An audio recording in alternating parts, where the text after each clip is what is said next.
David Augsburger, a professor at Fuller Theological Seminary, said, "Since nothing we intend is ever faultless, and nothing we attempt is ever without error, and nothing we achieve without some measure of finitude and fallibility, what we call humanness, we are saved by forgiveness." Now, what do we mean by forgiveness? Now, we have regards to bird brain, but I think we can do a little bit more than what was said previously. Forgiveness is when a victim intentionally goes through a process of changing their feelings and attitudes regarding an offense or hurt. Forgiveness happens as a person lets go of negative feelings such as hatred and resentment and wanting to take revenge, and replacing them with wishing the offender well. Forgiveness is different from condoning the hurt. Forgiveness is not excusing the offender. We still hold the offender responsible. We still see the hurt as wrong. Forgiveness is not pardoning, such as a judge issuing a free pass. Forgiveness is not forgetting. It is not removing the hurt from our consciousness. And forgiveness is not the restoration of a relationship, although forgiveness may be needed for there to be a reconciliation. Forgiveness is giving up all claims of a debt. Forgiveness is letting go of the demand to be owed something. Now, we all have something that we need to be forgiven for, and we all have something that we need to forgive. We have all carried grudges, and we have all carried guilt and shame that need to be atoned. We have all been hurt by someone, and we have all hurt someone else, whether we might have been aware of it or not. We all carry the effects of past hurts which have been locked into grudges or frozen into guilt and shame. These past hurts, which have become long-term grudges and guilts and shame, influence the present in irrational, debilitating, and harmful ways. People who have been hurt all too often go on to hurt other people. And in doing so, the cycle of hurt and division goes on and on. And the only way to break the cycle of hurt is by forgiveness. Forgiveness is the only way to mend relationships, to reconcile people, and to create a healthy environment. And because of that, all religions recognize that forgiveness is vital to all human relationships. Now, the scriptures today tell us of two stories about forgiveness. The story of Joseph and his brothers highlights the tremendously generosity of Joseph to forgive his brothers, while in the gospel lesson, Jesus tells a parable of the tremendous stinginess of a slave who was forgiven a great debt, but would not forgive someone who owed him. The scriptures as a whole speak of forgiveness. There is God's forgiveness of our transgressions of God's will, and there is God calling on us to forgive one another. But the scriptures do not really talk about forgiving ourselves. Forgiving ourselves is what I want to concentrate on today, because oftentimes we need to forgive ourselves before we can forgive somebody else. Some years ago, a colleague of mine was counseling a Vietnam veteran who had asked for help.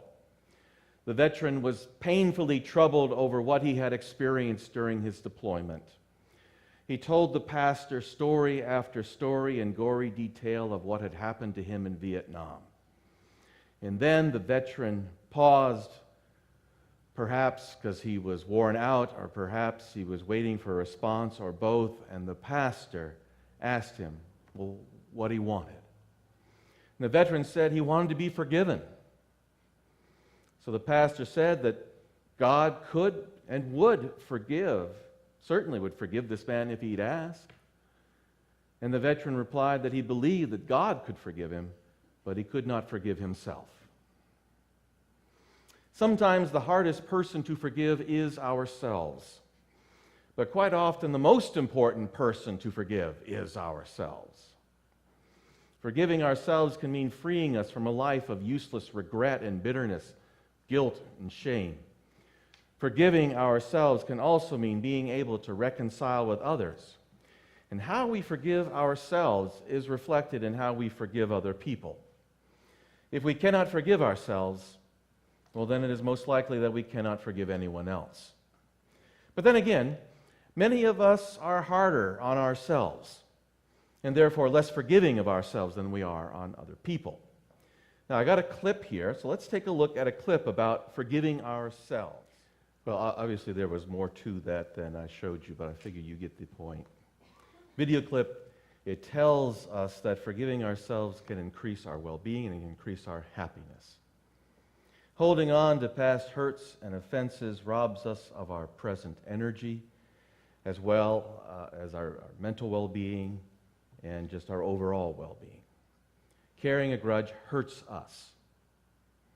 Sometimes carrying a grudge and not forgiving someone is our way of trying to punish the offender.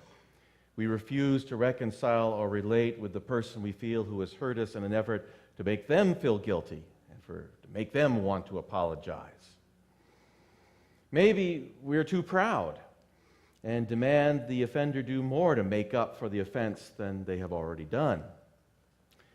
But there are many times when the offender is either unaware of offending us or does not care that they have offended us. So we are left holding the bag of bitterness and resentment all by ourselves.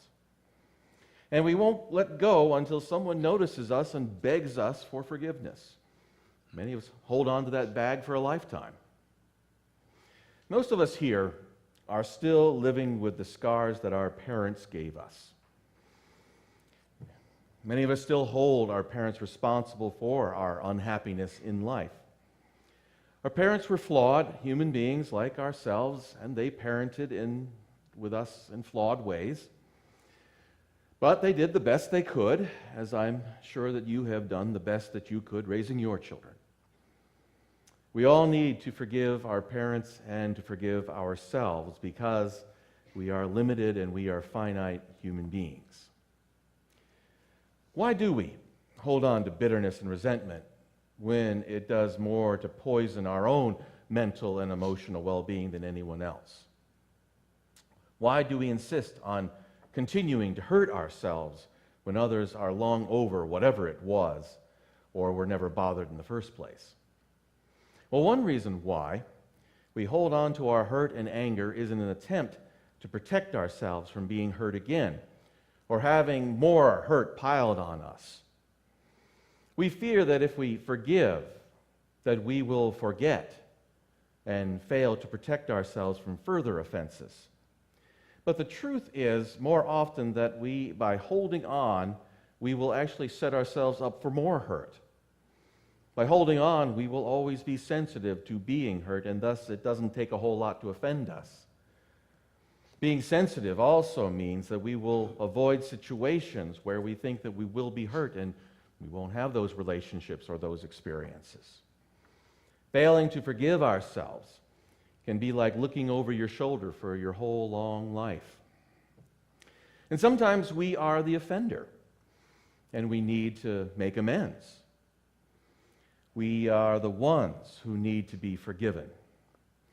But some may never forgive, and we must forgive ourselves. Another reason may be that we have a heightened sense of ourselves, and we expect more of ourselves than is rational or reasonable. Some people think that when they were a child, they could have stopped an older person from abusing them. Irrationally, they think these people think that they had the physical and emotional and psychological strength to fend off an older adult. These people need to forgive themselves because they are not strong enough, nor did they receive the support from other adults that they needed. It was not their fault that they were abused. But other people, in order to justify themselves, may have blamed them, blamed the victim. Sometimes we hold on to our hurts because we feel we have not been punished enough for the offense that we have done or the offense that people did to us. How many times have we heard or said to ourselves, "Oh, I can never forgive myself for what I did," or "I can never forgive myself for allowing myself to be fooled like that or hurt like that. I should have known better. I should have done something about it." On and on we go, holding on to the hurt because we think that we were smarter and stronger than we really were. We can punish ourselves because we feel we should have protected and had the ability to protect ourselves better. And maybe you were smart or strong enough on another day or at a different time, but not then. Some days we are more stupid and weaker than other days. And so it is time to let ourselves off the hook that we have been dangling from, and to let ourselves out of the prison that we have made for ourselves, and forgive ourselves and forgive the other person or people. Forgiveness is recognizing that we are human, and that we do not and we cannot know or do everything. But then oftentimes forgiving ourselves or others takes us recognizing that we are smarter and stronger than we thought we were. I think it helps for us to know that forgiveness is not a once and for all thing that is done. Forgiveness is a process. It's not a destination. It's a journey. And it can take a continued and sustained effort on our part. Forgiveness can be a lot like grieving. Stages of grief outlined by Dr. Elizabeth Kubler-Ross also apply to forgiveness. Stages are denial, bargaining, anger, depression, and finally acceptance. I had a friend tell me that sometimes he had to get angry and hate a person before he could forgive them and love them. Well, that observation fits right in line with the stages of grief and the stages of forgiveness. For our own well-being and health, as well as the well-being and the health of our families and our faith community, we need to grieve our losses and to forgive our offenses. We must learn to forgive for our own health. Not to forgive is to carry the burdens of old wounds which damage the present and narrow our futures. To hold on to the past hurts and offenses is to keep ourselves a victim, and being a victim is not healthy in the long term. To be a victim can also be a way to avoid responsibility. To say the devil made us, hurt someone or offend someone else, well, that's to keep yourself a victim, and it avoids responsibility. Forgiving ourselves is a means of taking back our lives and being responsible. Forgiving other people is a means of taking back our lives and being responsible. Forgiving God for making an imperfect world is a means of reconnecting with the source of life and love. And God showed us forgiveness when Jesus came to earth and died for us. Jesus showed us the extent of his love for us and how far he was willing to go to forgive us. God forgave us to let us know that it's okay for us to forgive ourselves. Sometimes we need permission to forgive ourselves, and God has given us permission. So let me say, by the power vested in me, I declare that you, as you have sincerely confessed your offenses and wrongdoings, you are forgiven in the name of Jesus. So go and live your life as forgiven and forgiving people. Amen.